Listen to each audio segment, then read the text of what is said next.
বিজেপির মিছিলে আইএসএফ এর ঝান্ডা দেখে আমাদেরকে দেখা দেওয়ার চেষ্টা করছে। এতটুকু বলে যায়, আমাদের দলের প্রতিষ্ঠাতার নাম হচ্ছে আব্বাস সিদ্দিকী আর দলের চেয়ারম্যান হচ্ছে নওশাদ সিদ্দিকী। অত সহজ নয় রাজনৈতিক লড়াই রাজনৈতিক ভাবে লড়ে নেব।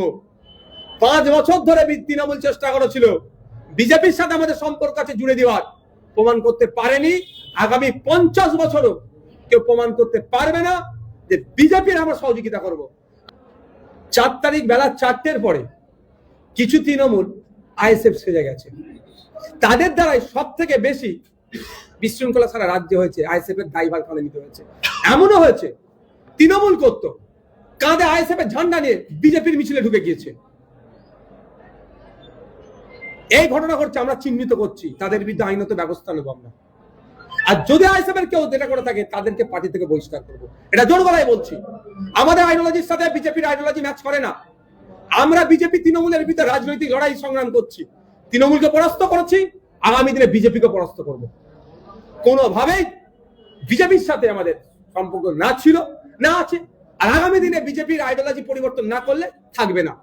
কিন্তু যারা আইএসএফকে কালেমা লিপ্ত করার চেষ্টা করছে তাদেরকে আমরা আইডেন্টিফাই করছি, তাদের বিরুদ্ধে যেহেতু আমাদের ঝান্ডা নিয়ে ঢুকেছে আইনত ব্যবস্থা গ্রহণ করা থেকে শুরু করে দলীয় শৃঙ্খলা ভঙ্গের যারা দায় দণ্ডিত হবে ব্যবস্থা গ্রহণ করবো, একটা ছাড় পাবে না।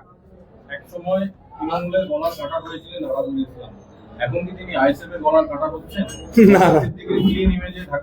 না না না, মোটেও নয়। যার যেটা রোল তাকে সেটা বুঝিয়ে দেওয়া হচ্ছে, সেই ততটুকু রোলই বা ততটা রোলই প্লে করবে। আমি অ্যাজ চেয়ারম্যান আমার যে রোল আছে আমি প্লে করব, আমার অঞ্চল সভাপতির যা রোল সে প্লে করবে, পঞ্চায়েতের সদস্য যেটা রোল সে প্লে করবে, আমাদের পার্টির নির্দিষ্ট যে রোল প্লে করার জায়গা আছে সেটা প্লে করবে। একটা বিষয় আপনি যেমন বললেন যে আইএসএফ এর পতাকা নিয়ে বিজেপি মিছিলে ঢুকে যাচ্ছে, কিন্তু আমরা জীবনতলাতে দেখলাম একটা ছবি, আইএসএফ এবং বিজেপি একসঙ্গে মিছিল করছে এবং একসঙ্গে শওকত মোল্লার পার্টি অফিস দখল করছে, শওকত মোল্লার নাম নেম প্লেট ভাঙছে। দেখুন, আমি আপনাদের বলে ভাই আমি দুটো কথা বলেছি।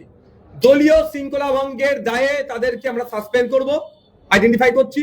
আর দ্বিতীয় হচ্ছে পিঠ বাঁচানোর জন্য তৃণমূলের এটা হেভি অংশের লোক আইএসএফ এর ঝান্ডা নিয়ে বিজেপির মিছিলে ঢুকে এটা মানে বোঝাতে চাইছে যে তুমি আমি ভাই ভাই। কিন্তু রাজনৈতিক লড়াই ওদের সাথে আমাদের আদর্শগত লড়াই, কোনো জায়গায় কম্প্রোমাইজ নাই।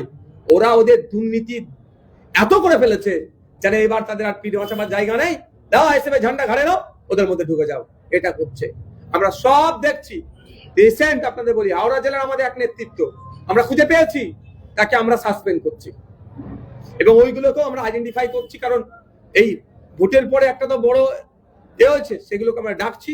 এই যতগুলো ভিডিও আমাদের কাছে আসছে আমাদের অবজারভারদের কাছে পাঠাচ্ছি, অবজারভার অঞ্চল নেতৃত্বদের কাছে পাঠাচ্ছে যে এরা কারা কারা খুঁজে বার করো। এই কাজ আমাদের চলছে, অত সহজ না। আমি আবারও বলছি, কিছু আমাদের সমালোচক এই বিজেপির মিছিলে আইএসএফ এর ঝান্ডা দেখে আমাদেরকে দেখা দেওয়ার চেষ্টা করছে। এতটুকু বলে যায়, আমাদের দলের প্রতিষ্ঠাতার নাম হচ্ছে আব্বাস সিদ্দিকী আর দলের চেয়ারম্যান হচ্ছে নওশাদ সিদ্দিকী। অত সহজ নয় রাজনৈতিক লড়াই রাজনৈতিক ভাবে লড়ে নেব। 5 বছর ধরে তৃণমূল চেষ্টা করেছিল বিজেপির সাথে আমাদের সম্পর্ক আছে জুড়ে দেওয়ার, প্রমাণ করতে পারেনি।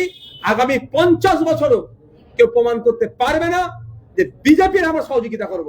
আমরা রাজনৈতিক লড়াই রাজনৈতিক ভাবে লড়বো, বরঞ্চ আমাদেরকে যারা কালিমা লিপ্ত করার চেষ্টা করছে তাদের বিরুদ্ধে আইনত ব্যবস্থা নেব, দলীয় শৃঙ্খলা ভঙ্গের জন্য তাদের বিরুদ্ধে ব্যবস্থা নেব।